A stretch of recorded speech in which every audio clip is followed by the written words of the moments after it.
Hello everyone, again welcome back to my channel. তার সাথে সাথে তোমাদেরকে ওয়েলকাম জানাই হিমাচল প্রদেশের 5 নম্বর এপিসোডের ভ্লগে। তোমরা যদি আগের 4 নম্বর এপিসোডের ভ্লগটা দেখে থাকো তো সেখানে আমরা লাস্ট করেছিলাম সোলাং ভ্যালি। দেন আমরা ম্যাল রোডে এসে কিছুক্ষণ বসে আমরা চলে গেছিলাম হোটেলে। তো সেই হোটেলে গিয়ে রেস্ট করার পর আমরা পরের দিন সকালে বেরিয়ে পড়েছি মানালির আরও কিছু জায়গা দেখতে। আজকের আমাদের ফার্স্ট স্পট হচ্ছে নাগার ক্যাসেল। তো নাগার ক্যাসেলে যেহেতু আমরা এসছি তো জায়গাটা এক্সপ্লোর করার সাথে সাথে একটু এর হিস্ট্রি সম্পর্কেও জানা যাক। তো 1460 খ্রিস্টাব্দে কুল্লুর রাজা সিদ্ধি সিং এই নাগার ক্যাসেল তৈরি করেছিলেন। এই নাগার ক্যাসেল মূলত কুল্লু রাজাদের বাসস্থান এবং রাজ্যের সদর দপ্তর হিসেবে ব্যবহৃত হয়ে থাকত। তবে 1846 সাল নাগাদ ব্রিটিশদের কাছে এই নাগার ক্যাসেল হস্তান্তরিত হওয়ার পর এটি ইউরোপীয় শৈলীতে পরিবর্তিত হয়ে যায়। বর্তমানে এই নাগার ক্যাসেল HPTDC অর্থাৎ Himachal Pradesh tourism development corporation দ্বারা পরিচালিত একটি ঐতিহ্যবাহী হোটেল। এছাড়াও তোমাদের জানিয়ে দিই, এই নাগার ক্যাসেলে কিন্তু বেশ সুন্দর সুন্দর বলিউড সিনেমার শুটিং হয়েছে। তার মধ্যে একটি খুবই ফেমাস বলিউড সিনেমারই একটি গান আছে যেটি খুবই ফেমাস, আমরা সকলে সেটা জানি, ইয়ে ইশক হায়, অর্থাৎ করিনা কাপুর আর শাহিদ কাপুরের জব উই মেট মুভির ফেমাস গান। ये इश्क हाय बैठे बिठाए जन्नत दिखाए हाँ उड़ामा। সত্যিকারের জান্নাত মানে কোন অংশের জান্নাত থেকে কম তুমি বলো, তোমরা বলো।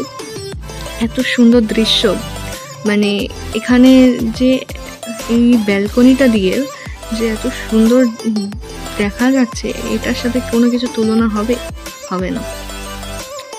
সামনে এত সবুজ, সবুজেই ভর্তি। আমাদের শহরে তো সবুজেরই কমতি না, এখানে সবুজ আর তার প্রকৃতির যে অপূর্ব মহিমা, আর তার সাথে সাথে পাহাড়, কি অপূর্ব লাগছে।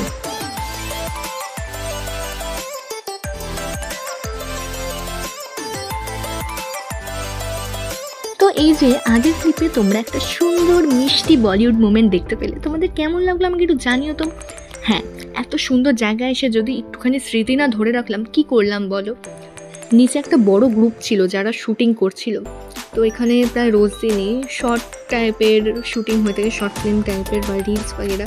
রিলস তো আমরাও করেছি, বাট এটাই হচ্ছে কথা যে জায়গাটা এতটাই সিনেমাটিক, মানে বলে বোঝানোর মতো নয়। চোখ দিয়ে না দেখলে বিশ্বাস হবে না, ক্যামেরাতে তো বোঝা যাচ্ছে, বাট চোখের যে আসল দেখা সেটাই হচ্ছে আসল। তো এই মোমেন্টগুলোকে ক্যাপচার করার জন্যই সবাই ফটো, রিলস, শর্ট ফিল্ম ইত্যাদি ইত্যাদি শুটিং করে রাখেন। অবশ্যই আমাদেরকেও ছোট ছোট ক্লিপ তুলে রাখা দরকার, যাতে এখন যা অবস্থা এবং পরবর্তীকালে আপনারা যারা যাবেন তাদের যে সময়ের, জানি না আমি ট্রান্সফরমেশন হবে কি না, তো যদি হয় এই যে এখনকার যে পার্থক্য এবং পরে যখন সবাই যাবে সেই সময়কার পার্থক্যটাও কম্পেয়ার করা যাবে সেই হিসেবে। তো এখানে আমরা লাস্ট মোমেন্ট ফটো, ভিডিও সব তুলে নিচ্ছি এবং জায়গাটাও আরেকবার লাস্ট নিচ থেকে একদম দেখে নিলাম। তো এরপর আমরা চলে এসেছিলাম একটা আপেল বাগানে, যেখানে ভর্তি ভর্তি আপেল। আর নিচে যে এই আপেলগুলো দেখছো এগুলো এমনি এমনি পড়ে নেই, এগুলো পচে গেছে, ওই জন্য এগুলোকে ফেলে দেওয়া হয়েছে। আর এইবারে তোমাদের দেখাবো আমি আপেলের বাগান। এই যে আপেল বাগান দেখছো, এখানে গ্রিন অ্যাপেল, রেড অ্যাপেল সব ধরনের পাওয়া যায়। আর নিচে এক্ষুনি দেখতে পারবে সব আপেল পড়ে আছে গাছ থেকে, টোপা টোপা আপেল। এই যে কিছু কিছু গাছ থেকে যেমন আপেলগুলো পেড়ে নেওয়া হয়েছিল, কিছু কিছু গাছে ছিল, যেমন এই গাছটা দেখতে পাচ্ছ পুরো আপেল ভর্তি, প্রত্যেকটা ডালে ডালে আপেলের ভর্তি, গোছা গোছা আপেল। তো তোমরা যে এই গাছে এই এত গোছা গোছা আপেল দেখতে পাচ্ছ, এগুলো কিন্তু পাকতে কিছুটা টাইম লাগবে। কিছুটা টাইমের পর ঠিক এই তোমাদের এক্ষুনি দেখাবো বাক্সে রাখা আপেলের মতন দেখতে লাগবে, ঠিক যেমন এরকম। আপেল বাগানে বেশ কিছুক্ষণ টাইম কাটানোর পর 15-20 মিনিটের মধ্যে আমরা চলে এসেছিলাম হারিম্বা দেবী টেম্পলে। অ্যাজ ওয়েল অ্যাজ যেমন আমরা এখানে ঘুরতে এসেছি এই জায়গাটার সম্বন্ধে জানার সাথে সাথে তোমাদেরকেও আমি জানাবো এই জায়গার হিস্ট্রির ব্যাপারে। তো চলো। 1553 সালে মহারাজা বাহাদুর সিং এই মন্দিরের নির্মাণ করেছিলেন এবং এই মন্দিরটি মহাভারতের ভীমের স্ত্রী হিড়িম্বা দেবীকে উৎসর্গিত করা।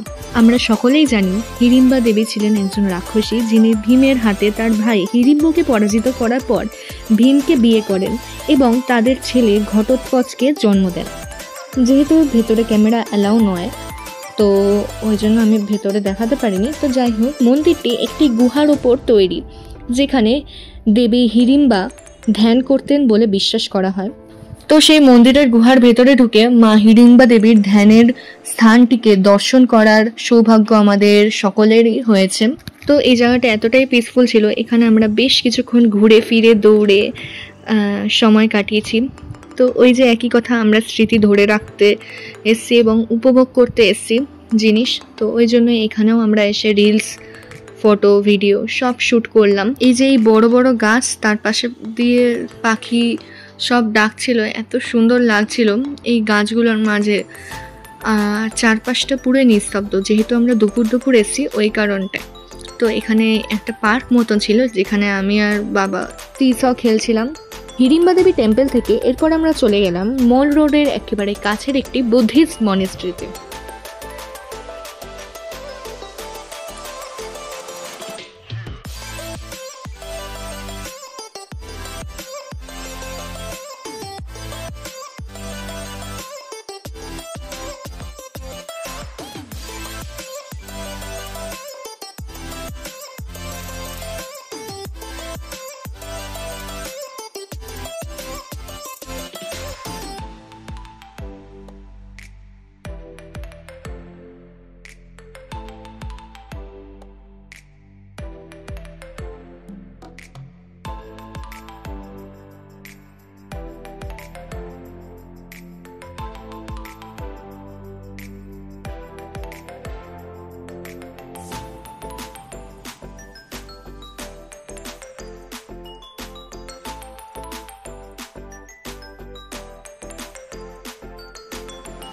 মনেস্ট্রি থেকে বেরিয়ে এরপর নিজেদের একটু রিল্যাক্সেশনের জন্য আমরা চলে এসেছিলাম বন বিহার, যেটি মূলত একটি নেচার পার্ক।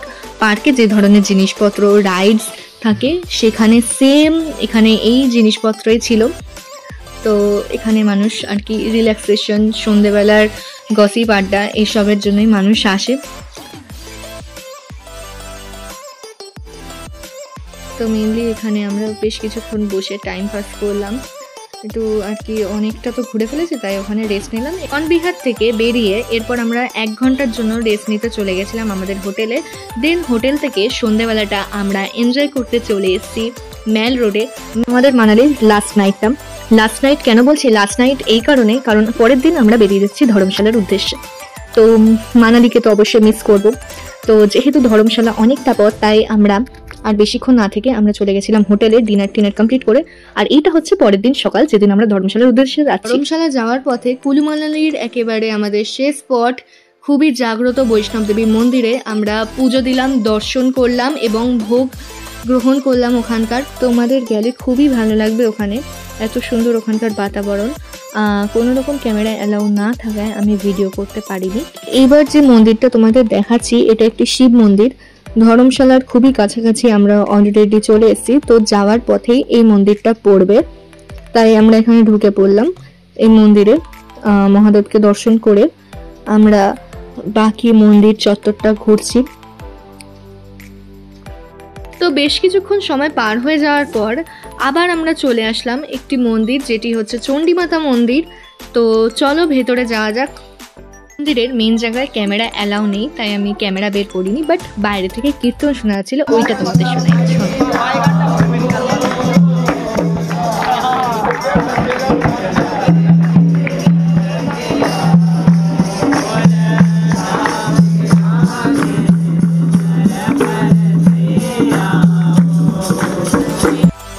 ফাইনালি এবার আমরা আমাদের ধর্মশালার হোটেল বাক্সু হাইটসে পৌঁছে গেছি।